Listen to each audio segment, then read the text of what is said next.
Dans cette édition, une table ronde pour lutter contre le paludisme. Les travaux sont organisés par les entreprises de Côte d'Ivoire.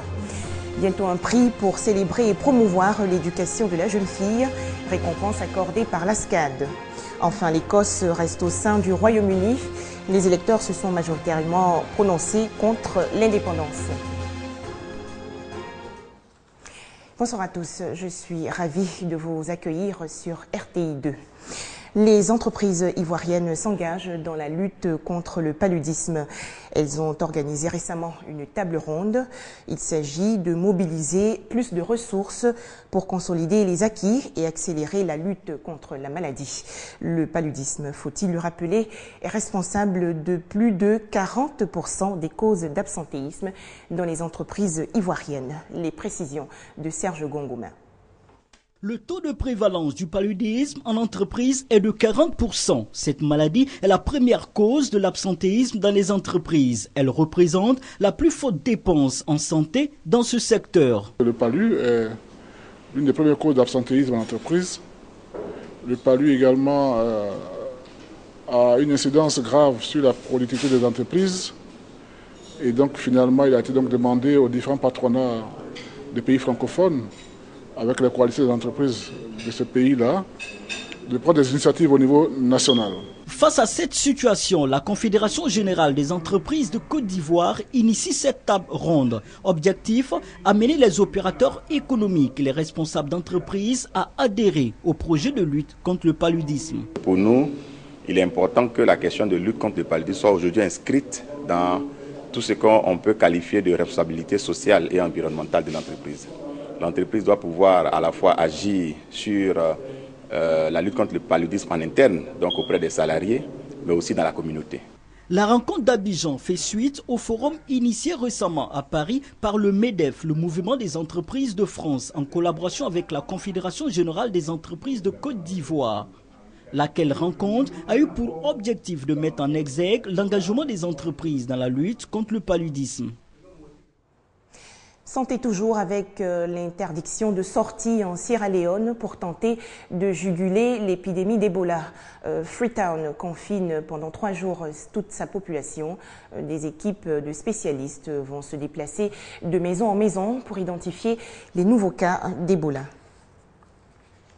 Autre centre d'intérêt dans cette édition, la rentrée scolaire 2014-2015 à Beaunois, ville du département de Grand-Bassam.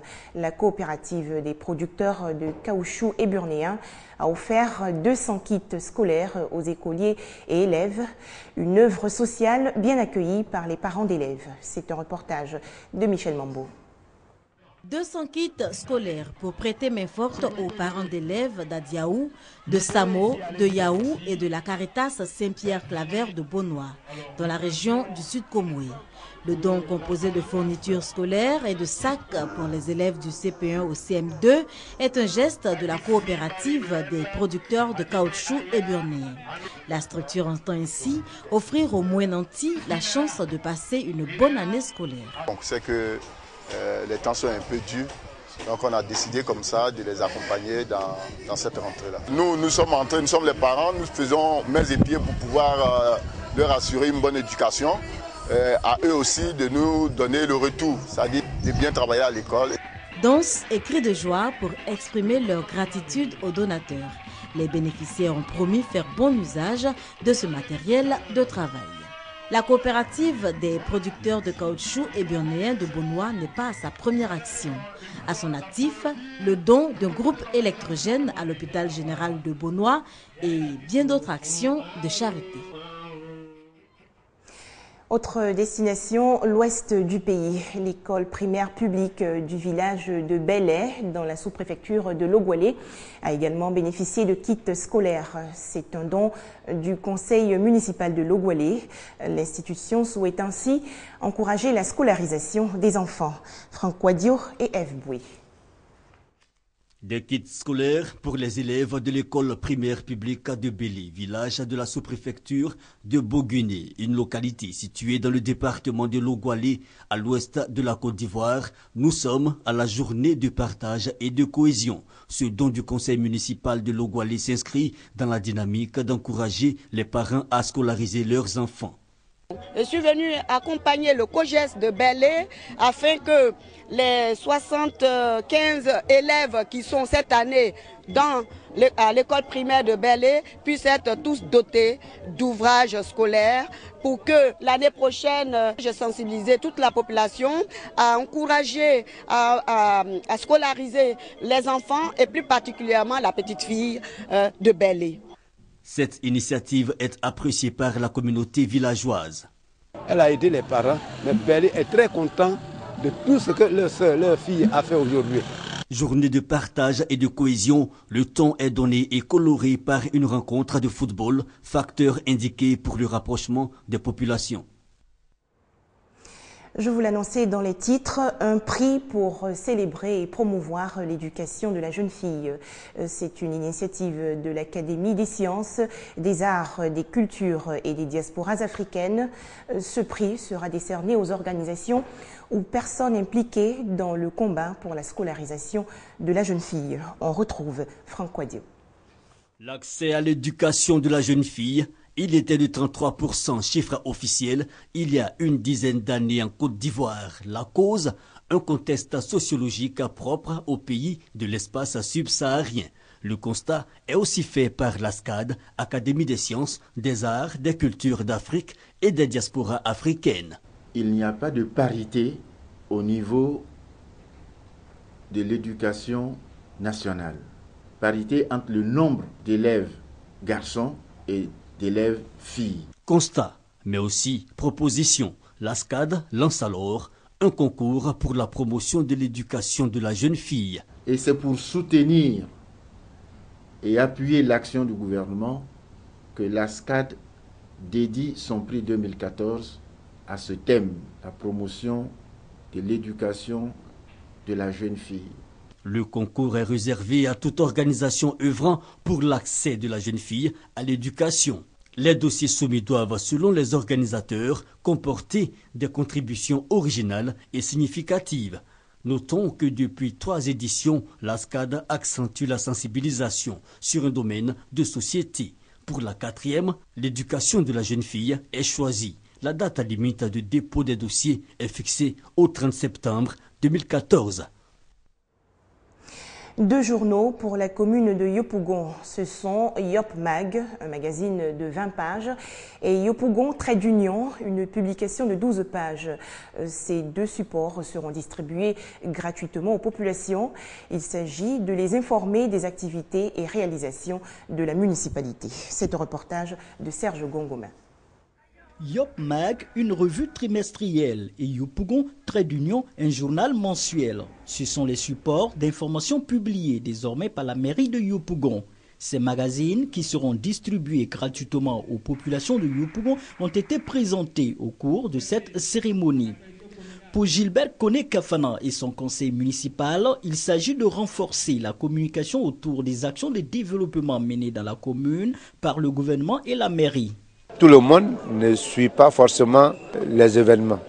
Et donc il est important que nous rappelions aux uns aux autres les actions menées aussi bien par la commune que par le gouvernement. C'est des journaux que nous voulons interactifs.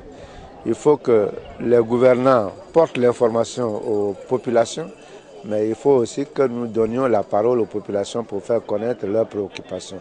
Les populations se réjouissent de cette opportunité. Comme il y a un journal maintenant, chacun va parler de son problème de son quartier. Nous pouvons faire passer nos activités dans ces journaux et vraiment ça fera du bien pour la commune. Parfait Gourou, représentant le parrain de la cérémonie, le ministre d'État Ahmed Bakayoko, a encouragé l'initiative du maire et de son équipe municipale tout en souhaitant un travail approfondi dans la production de l'information. La revue Yop Mag est axée sur les activités trimestrielles de la mairie et est constituée de 20 pages. Quant au journal Yopougon Trait d'Union, tiré en 5000 exemplaires, il porte à la fois sur la cohésion sociale et les réalisations dans la commune. 100 ans, un âge vénérable. Bien rares sont les personnes qui peuvent l'atteindre. Toutefois, c'est le cas d'une femme, Cécile de Misère, le 7 septembre dernier. Une messe d'action de grâce a été dite à l'église Saint-Jean de Cocody pour ce 100e anniversaire. Quel est donc le secret de cette longévité exceptionnelle?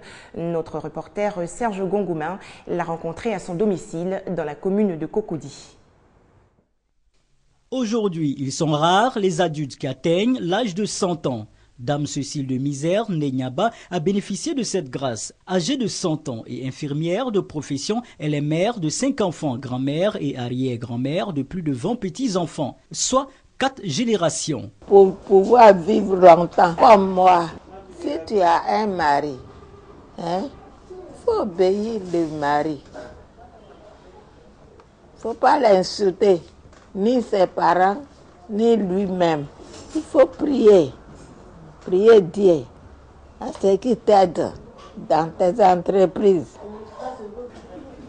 Quand je travaillais, je marchais beaucoup. Cécile de Misère a donc été célébrée ce dimanche par ses frères et sœurs de la communauté catholique au cours d'une messe d'action de grâce à son honneur à la paroisse Saint-Jean de Cocody.